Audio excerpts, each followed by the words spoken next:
कर्जमाफी झालीच पाहिजे. कोण म्हणतो की कर्जमाफी देणाऱ्या सरकारचं करायचं काय? खाली मुंडकं वर पाय. भाजप सरकारचं करायचं काय? खाली मुंडकं वर पाय. कर्जमाफी झालीच पाहिजे.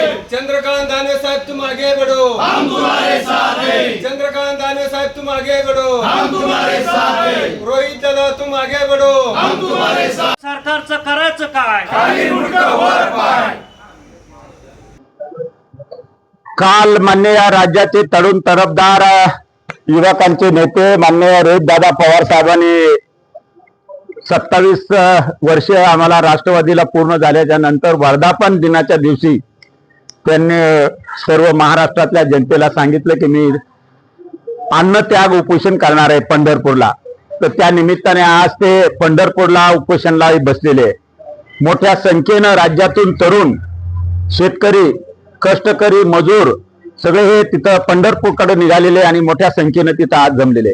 आणि ते बसल्याच्या नंतर आमचं सुद्धा सकाळी त्यांच्याशी बोलणं झाल्याच्या नंतर त्यांनी सांगितलं की तुम्ही तुमच्या तालुका स्तरावर शेतकऱ्याची जी कर्जमाफी या राज्य शासनानं केलेली आहे ती अत्यंत बोगस आणि शेतकऱ्याच्या शेवटच्या माणसाला त्याचा फायदा होत नाहीये. त्यासाठी त्याचा आपल्याला धिक्कार निषेध करण्यासाठी आणि शासनाला पुन्हा नवीन निर्णय घेण्यासाठी, नवीन जी आर काढण्यासाठी की त्या शेतकऱ्याला सरसकट कर्जमाफी झाली पाहिजेत यासाठी तिथं ते उपोषणला बसलेले. आणि आज संपूर्ण राज्यामधले संपूर्ण तालुके आणि जिल्हा स्तरावर कलेक्टर असतील, एसडीएम असतील, तहसीलदार असेल यांना शेतकऱ्याचे कर्जमाफीसाठी राष्ट्रवादी काँग्रेस पार्टी शरदचंद्रजी पवार साहेबांच्या माध्यमातून आम्ही भोकरदन तालुक्यातले तालुका अध्यक्ष रमेश शेठ असतील, युवक अध्यक्ष अंकुशराव असतील, आमचे नगराध्यक्ष, नगरपालिकेचे सन्माननीय सर्व नगरसेवक असतील आणि आमचे राष्ट्रवादी काँग्रेस पार्टीचे सर्व तालुक्यातून आलेले ज्येष्ठ कार्यकर्ते असतील, आज आम्ही इथं सन्माननीय तहसीलदार साहेबाला निवेदन हे दिलेलं आहे. आणि जर या सरकारनं रोहित दादा जोपर्यंत उपोषणला बसले जर त्यांच्या मागण्या मान्य नाही केल्या तर राज्यामध्ये नेपाळ सारखी परिस्थिती नक्कीच इथालचा तरुण आणि शेतकरी वर्ग हातात घेईल आणि या सरकारला सर्वांना पळ केल्याशिवाय सोडणार नाही.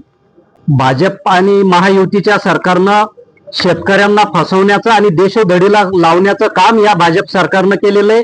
खरं म्हणजे या सरकारनं जी कर्जमाफी जाहीर केली ही फसवी कर्जमाफी आहे. ज्या अटी आणि शर्ती टाकल्या त्या अटी आणि शर्ती पूर्ण करणारे शेतकरी सुद्धा सापडतात का नाही हा सुद्धा आपल्याला शोध घ्यावा लागणार आहे. एक प्रकारे दिशाभूल करण्याचं, नियम अटी लावण्याचं आणि सर्व शेतकऱ्यांना या कर्जमाफीच्या लाभापासून वंचित ठेवण्याचं काम या लोकांनी केलेलं आहे.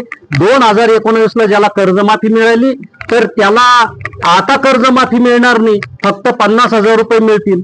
आणि जे नियमित कर्जदार असतील जर त्यांनी किमान 2 वर्ष सातत्यानं नियमित कर्ज फेड केली असतील तरच त्यांना सानुग्रह अनुदान 50,000चं मिळणार आहे. आणि माजी आमदार चंद्रकांत अण्णा दानवे साहेब यांच्या नेतृत्वाखाली आज भोकरदन तहसीलमध्ये शेतकऱ्यांना सरसकट कर्जमाफी देण्यात यावी. सरसकट 2 लाखापर्यंत कर्ज शेतकऱ्यांचं माफ करण्यात यावं अशा स्वरूपाचं निवेदन दिलेलं आहे.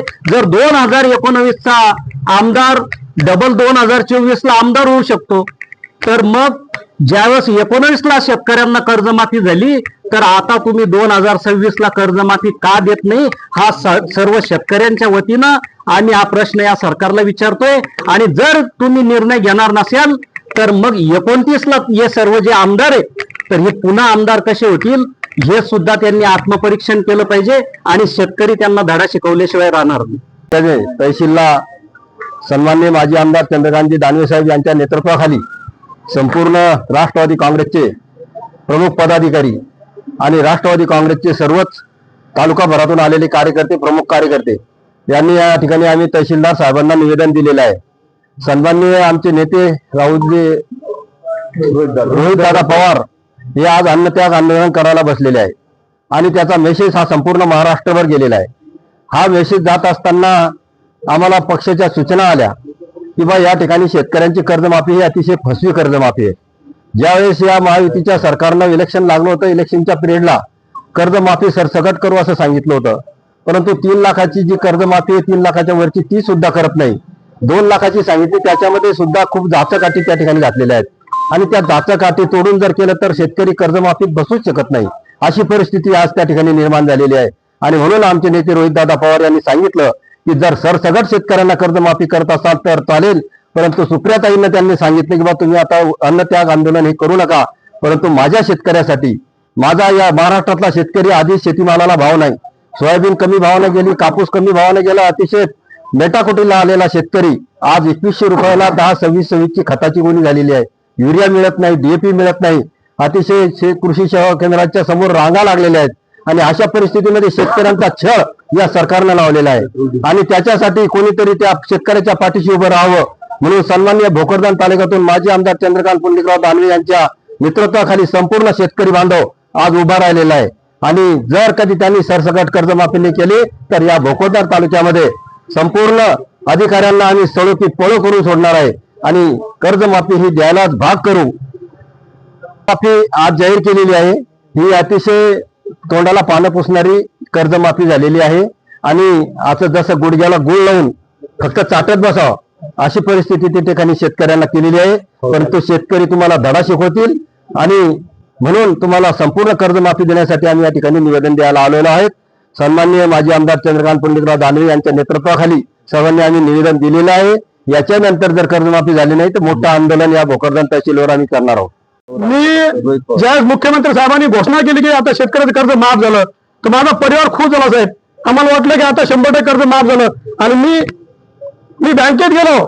मॅनेजर साहेब आता कर्ज माफ झालं, आता पुढे आम्हाला देणं पडेल आपल्याला.